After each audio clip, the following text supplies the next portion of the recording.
धन धन सतगुरु सत कबीर भगत की पीड़ मिटाने वाले धन धन। पुण्यात्माओं, आपका सौभाग्य है कि आपको इस समय में जन्म मिला।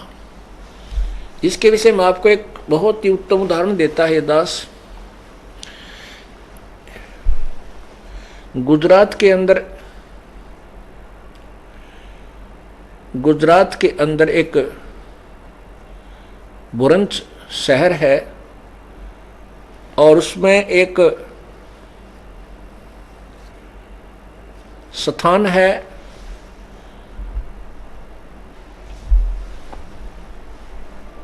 वहां पर उसे शुक्ल तीर्थ बोलते थे उस समय में। वहां पर दो ब्राह्मण भाई रहते थे। उस समय वो एक टापू था, आज भी एक टापू है। उस समय उसमें 30-40 घर थे, यानी झोपड़ियां थी, मकान थे। आज से 550 वर्ष पूर्व की बात है। छोटे छोटे गांव हुआ करते थे। शुक्ल तीर्थ नाम का एक गांव था। उसमें दो ब्राह्मण भाई रहते थे, एक जीवा एक तत्वा। उसको दत्ता भी बोलते हैं, जीवा दत्ता तत्वा।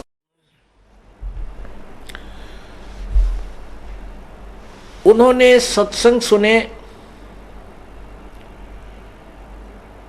एक दिन उन्होंने सत्संग सुना, क्योंकि परमात्मा उस समय जब 120 वर्ष यहाँ रह कर गए, जब परमात्मा एक अतिथि रूप में 120 वर्ष बालक से लेकर वृद्ध तक की भूमिका की, एक जनसाधारण जैसी भूमिका की, एक सतगुरु की भूमिका की और एक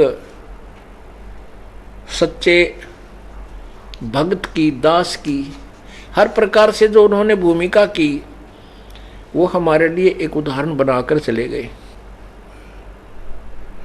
तो उस समय परमात्मा अनेकों रूप बना करके पूरी पृथ्वी पर प्रचार किया करते थे। वर्तमान में तो मीडिया बन गया। वर्तमान में तो आजकल ये टीवी चैनल चल पड़े। एक ही वक्ता और करोड़ों स्थानों पर टीवी के माध्यम से सत्संग सुना सकता है।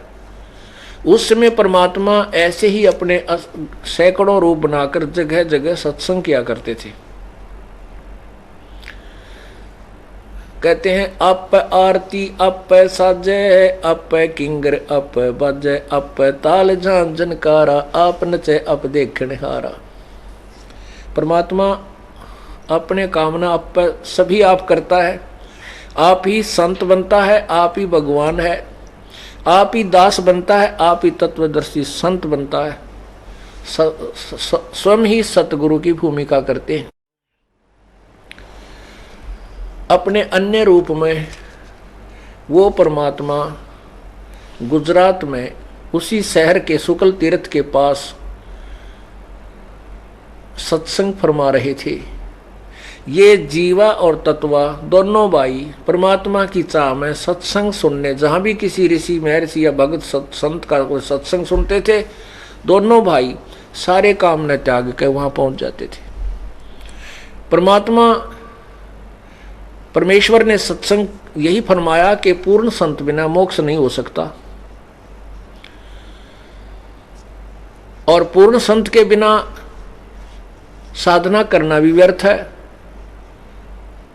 इस तरह बहुत लंबे चौड़े परमात्मा ने प्रमाण देकर के सत्संग किया, जिससे जीवा और तत्वा के हृदय में यह बात समा गई कि भाई जब तक पूर्ण संत नहीं मिलेगा और वैसे साधना करना व्यर्थ है, डले डोलने वाली बात है, तो क्यों ना पहले हम तत्वदर्शी कोई परम संत की ही खोज करें,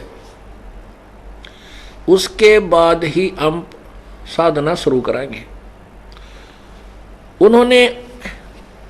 उन्होंने सोचा हम जिस भी ऋषि महर्षि मंडलेश्वर या सुप्रसिद्ध संत का सत्संग सुनने जाते हैं, तो जिसका भी सत्संग सुनते हैं हमने तो सारे बढ़िया लगे, हमने तो कोई से भी संत भगत का ज्ञान है, संत का बुरा नहीं लगता, आनंद आता है। सभी का ज्ञान ऐसा लगता है जैसे एक से एक का बढ़कर है। अब ये निर्णय कैसे करें भाई कौन सा पूरा है और कौन सा पूरा को नहीं। अब वो भोले बाड़े थे, उन्होंने के फैसला कर लिया। जीवा बोला कि भाई एक बात समझवाओ मेरा तय। क्या? एक सूखे वट वृक्ष की, बड़के पेड़ की एक सूखी डाली थी टहनी, वह अपने आंगन में गाड़ दी।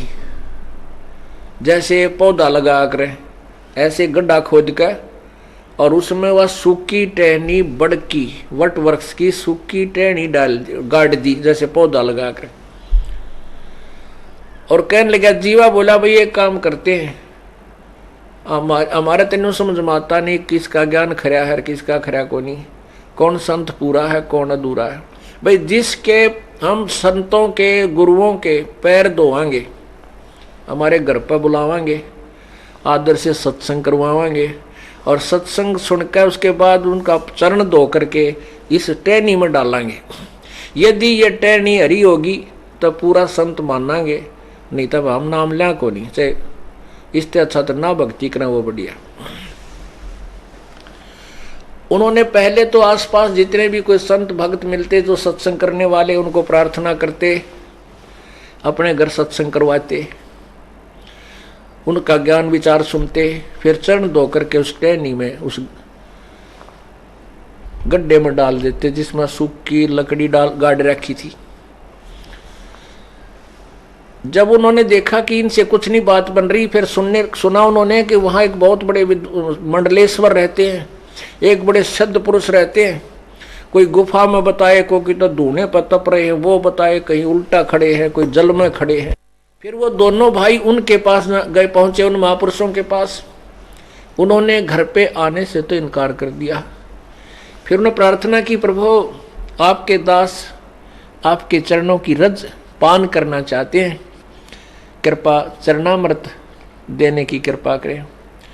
संत दयालु भी होते हैं, उन्हें कहा ले भाई ले लो। उन्हें अपने चरण उनके चरण धो लिए और डोली में गाल लिए, डाल कर घर ने ले आए, उसमें डाला, नो रिजल्ट।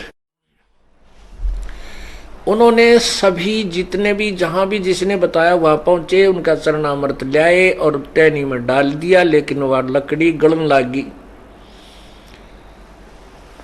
हरी तो कहां होनी थी। अब उन दोनों भाइयों ने फैसला कर लिया कि इस पृथ्वी पर कोई संत नहीं है, और हमने उस संत की बात 100% सही लगी। हमने वो संत के विचार सुने थे कि पूर्ण संत बिना भक्ति करने का कोई यूज नहीं, कोई लाभ नहीं। और भाई वो संत हमने कुछ लागे नहीं था, वो एक साधारण सा भगत दिखाई दे था। उसमें तो मुझे ज्ञान तो उसने ठीक बताया, पर वो भाई भक्ति का अंश उसमें मुझे दिखा नहीं। उन दोनों भाइयों ने आप पर फैसला किया, क्योंकि हमारा जो दृष्टिकोण है भगत और संत, हम उसको मानते हैं साधक जिसने कहते बड़ी बड़ी जटा बढ़ा रखी हो, सिर पर बड़ी बड़ी जटा हो, दाढ़ी बढ़ रही हो, गल में माला डाल रखी हो, धूना पर बैठा हो, कि खड़ा हो, तपस्या कर रहा हो, कह दूध पीता हो, रोटी ना खाता हो, यानी डले ढोंता हो ना, वो अच्छा लगा हमने। कह मुंड मुंडा रखा हो, कति घोटम घोट करके न तिलक ला रखे हो मस्तिष्क में, तो हम उनको संत मानने थे। और परमात्मा अपने सिंपल ड्रेस में रहा करते, जिस क्षेत्र की जैसी वेशभूषा होती वहां वैसी ही बना करके प्रकट हो जाते थे।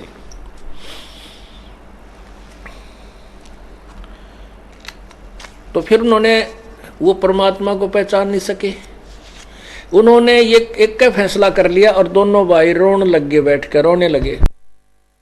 दोनों भाई रोने लगे बैठ के घर में और कहने लगे, हे परमात्मा, हम पापियों का अगर जीवन और इस जीवन को समाप्त कर दो, मानुष जीवन के, हे परमात्मा, जो शेष जीवन हमारा मनुष्य का बचा हुआ हो, इसको उस समय पर देना मालिक जब पृथ्वी पर पूर्ण संत आए हुए हों।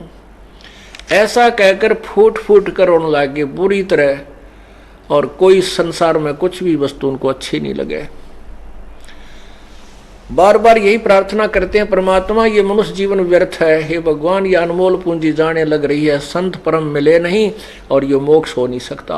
और फिर ना जाने कितने युगों के बाद या कितने जन्म 84 लाख योनियां भोगने के उपरांत कभी मनुष्य जीवन मिले। इसलिए परमात्मा अपने दासों के इस शरीर का अंत कर दो और ये शेष समास प्रभु उस समय दे देना, चाहे थोड़ा ही समय बचा हो हमारा, जिस समय पृथ्वी पर कोई परम संत आया हो। इस तरह वो बहुत बुरी तरह थके हुए दुखी होकर के अपने घर पर बैठ गए। संसार में कोई संत नहीं, कितने धक्के खाने की आवश्यकता नहीं, अपना जीवन अंत यही हो जाए तो बढ़िया है। अब वो अंतर्यामी कहते हैं, गोता मारूं स्वर्ग में जा बैठूं पाताले, गरीब दास ढूंढता फिरूं अपने हीरे माणिक लाल, सोरसल सीधर मैं करूं अपने जन के काज, अपने हंस के लिए मैं ना जाने के छल सीधर का अर्थ होता है ना मेरा किस रूप में झूठ साची यानी करके अपनी प्यारी आत्मा को हम अपनी शरणों में लेकर ही छोड़ता हूं।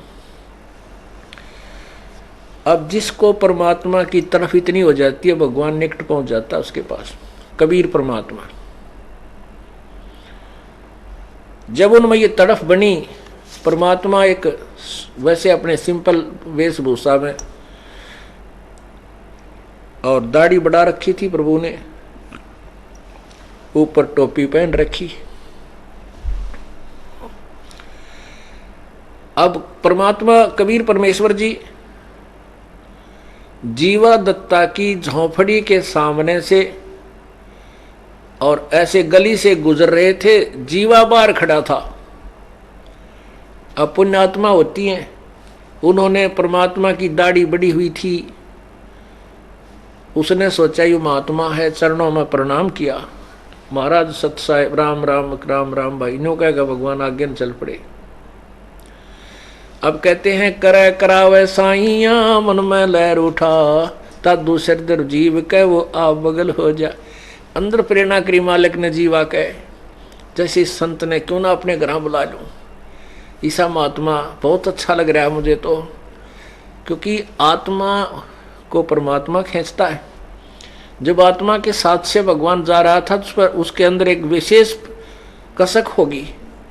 वो अपने भाई दत्ता के पास आया, अंदर आकर कहने लगा, दत्ता मेरी एक अर्ज है आपसे कि एक संत जावत गया है यहां से इधर को, आपकी आज्ञा हो तो बुला लें उसको, सत्संग सुन लेंगे, उनका भी चरण धो लेंगे। दत्ता कहने लगा, भाई रहने दे, दबी दबाई बात ने क्यों याद दिवावे है, और एक हफ्ता फिर रोना पड़ेगा। अब रहने दे, कोई संत है नहीं, ऐसे मंडलेश्वर हमने देख लिए, ये गलिया में फिरने वाला संत बता, ये काहे का संत मिलेगा। अब जीवा ने फिर प्रार्थना की कि परमात्मा अंदर प्रेरणा कर रहे थे, निकट आ बैठे। जीवा ने फिर प्रार्थना की, भाई वैसे तो आपकी इच्छा जैसे कहोगे वैसे कर लेंगे, पर मेरी आत्मा नु कहे एक बार इस संत ने और बुला के देख ले। अब तत्वा ने सोचा, भाई क्यों भाई की आत्मा दुखी करी, जब इतनी आत्मा से कह रहा है। कहने लगा, भाई ठीक है बुला लिया, तेरी मन मान रहा है, तेरी आत्मा मान रही है, कोई बात ना, गुरा चालता भगत होगा तब भी बैठ जाएगा, 2 रोटी खा जाएगा। इतने में परमात्मा फिर वापस आ गए, जैसे किसी का घर भूल गया और ढूंढने की इसी दृष्टिकोण से घूम रहे। वापस आए तो चरणों में गिर के कहने लगे, भगवान हे महात्मा जी, आपके दास की झोंपड़ी है, एक बार पदार्पण कीजिए। परमात्मा आए, इससे काम थे, चल भाई। अंदर पहुंच गए, एक बैठना यानी मुड्डा बिछा दिया, दोनों भाई बैठ गए। अब उन दोनों के मन में यूं था कि पहले चरण धोवांगे, ट्रेनी में डालांगे, पाछे बात कराएंगे। इस तरह वो लिया एक तसड़ा सा ठाक परात, जैसे रोटी गूंदन की वो है, आटा बनाने का पात्र है परात, या तसला जो भी उनके पास था ला करके चरण धोए। वो दत्ता कहने लगा जीवा संतों के चरणामृत को भाई कितने गली में मत फेंकना, गमले में डाल दिए, वहां उनका संकेत था पहले से। अब जीवा ले जा करके आंगन में दूसरी तरफ वो ऐसे चरणामृत उस गड्ढे में डाला था जिसमें सूखी टहनी खड़ी थी वट वृक्ष की। वो डालते डालते ही वो हरी होगी, कोपल फूट आई। जीवा ने वहीं पटक दी प्रांत और आवाज लगाई, रे बाजा दत्ता बाजा दत्ता। भाग के क्या हो गया? वो दत्ता भाग गया, आया कहने लगा देख भगवान है तो कति से मोटे मोटे पत्ते, कति कच्चे वट वृक्ष जैसे नया पौधा हो गया करे। बोलो सतगुरुदेव, बोलो बंदी छोड़ कबीर साहेब जय। सत साहेब। दोनों भाइया ना आकर एक एक पैर पकड़ दिया और ऐसे रोए जैसे बालक के माँ और बाप दोनों मर जाएं। और फिर वो टक्कर मार मार कर रोया करें, सबकी बंध जाती है। दोनों पैर पकड़ के एक एक और रोवे बुरी तरह, बहुत बुरी तरह रो रहे हैं। हे भगवान, ये परमात्मा आप कहाँ थे, आप पहले क्यों नहीं आए मेरे मालिक, हम तो बहुत दुखी हो लिए। हमने तो ये सोच लिया था पृथ्वी पर कोई संत नहीं, ये परमात्मा हम तो यूँ सोचा थे मर जा तो बढ़िया, मृत्यु हो जा अच्छा, और कभी फिर जन्म दे भगवान इस मनुष्य जीवन को शेष, जब कभी पृथ्वी पर कोई परम संत आए हो। परमात्मा बोले बेटा आ तो मैं पहले भी जाता, पर तुम्हारा धर्म कर्म बिगड़ जाता। क्यों बिगड़ जाता? क्योंकि तुम्हारे मन में मैं आ जाता और मेरा आते ही काम तो होना ही था, तुम्हारी यह शर्त पूरी होनी ही होनी थी। लेकिन तुम्हारे को मैं भगवान ना दिखाई दूं, वो मैं विद्वान नहीं महसूस लगूं, तुम ये कहो ये तो कोई वैसे जंतर मंतर करनिया होगा, और फिर आप कहीं और मंडलेश्वरों के पास धक्के खाते फिरते, फिर मेरे में श्रद्धा ना होने से तुम्हें पूर्ण लाभ नहीं मिलता। पुण्यात्माओं, सौभाग्यशाली तो आप हैं क्योंकि आपको इस समय में मनुष्य जीवन मिला है जब दास परमात्मा ने भेज दिया इस तत्व ज्ञान का डूंडा ठाने के लिए।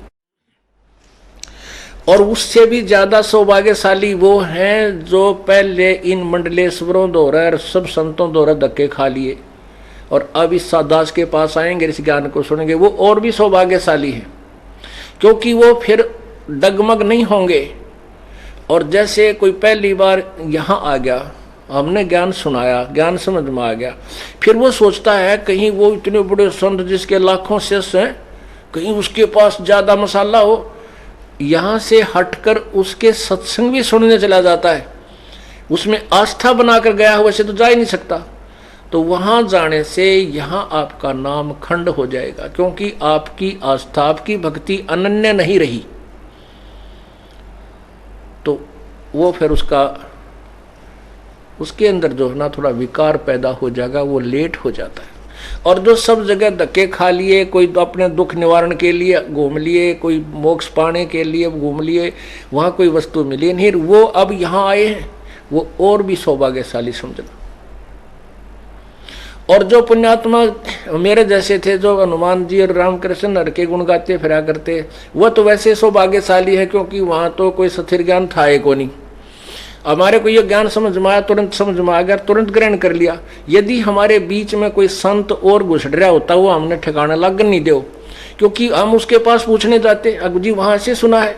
वो चतुर व्यक्ति अपनी अपनी पोल खुलन के डरते हैं, हमें और भ्रमित कर देता और उस संत से दूर कर देता।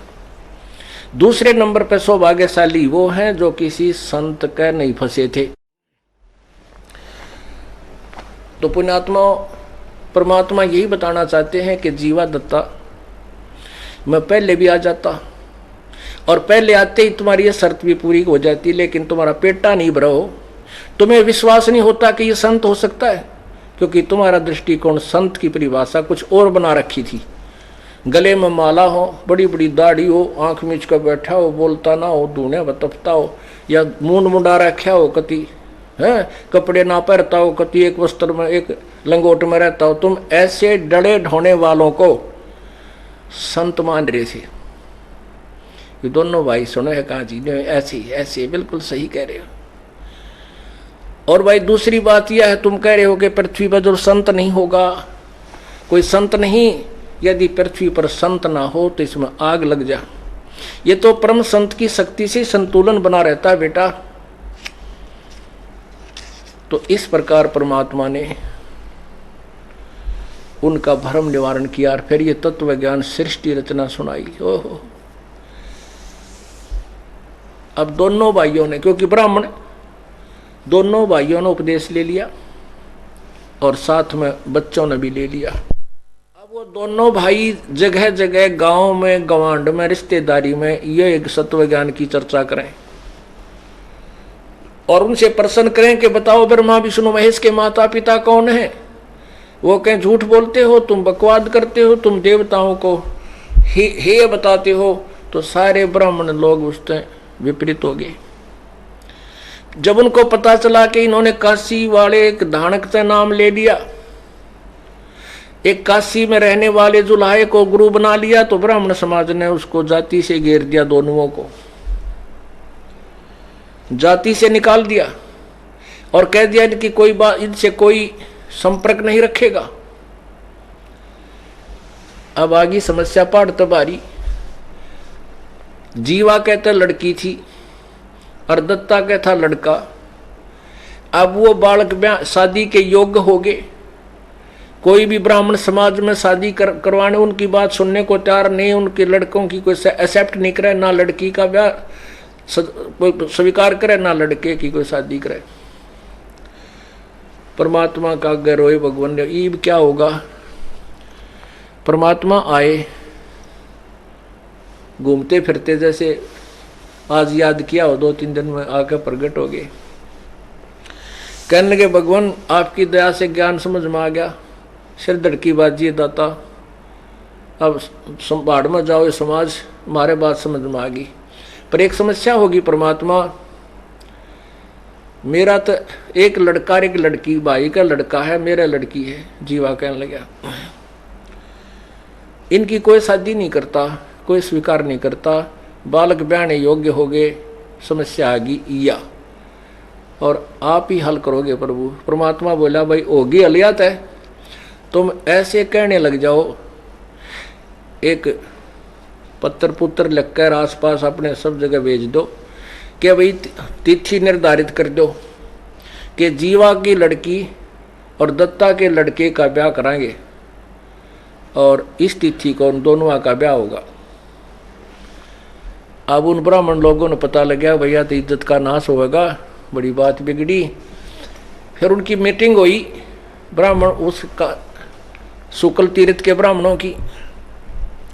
वो कहने लगे भाई गलती उन दोनों ने कर रखी है, जीवा और दत्ता ने, बड़का का के दोष है भाई, उन लड़कियां नाम ब्याह होंगे, बच्चा ने किया है, ये तो नाश हो जाएगा इज्जत का, बता कति बाण भाई का ब्याह हो गया। तो पंचायत आई ने बोला जीवा दत्ता ये बालक तुम्हारे नहीं हमारे हैं और उनकी शादी हम करेंगे और खबरदार जब तुमने इज्जत का नाश कराया है। दोनों बैठे रहे, जय हो बंदी छोड़ की, आप पे सिर दर्द हट गया। वो लड़के लड़की ने ले गए अच्छी तरह उनका ब्याह कर दिया। जब परमात्मा ने कहा, परमात्मा से कहा परमात्मा अपना तो हिंग भी ना लागने दी ना फटकड़ी, ब्याह भी अगल्यान कर दिया। तो वो सारी समस्या परमात्मा के कहते हैं द्वार धनी के पड़ा रहे, धक्के धनी के खा, 100 काल जकजोल ही पर द्वार छोड़ नहीं जा। परमात्मा आप ही फिर रास्ता निकालते हैं। तो पुण्यात्मा आपके ऊपर कितना रहम किया प्रभु ने, आपका मनुष्य जीवन और फिर ये तत्व ज्ञान की गंगा आपके सामने बहा दी परमात्मा ने। इसमें नहाओ और धो और पियो ठाठम ठाठ और सतलोक की तैयारी करो।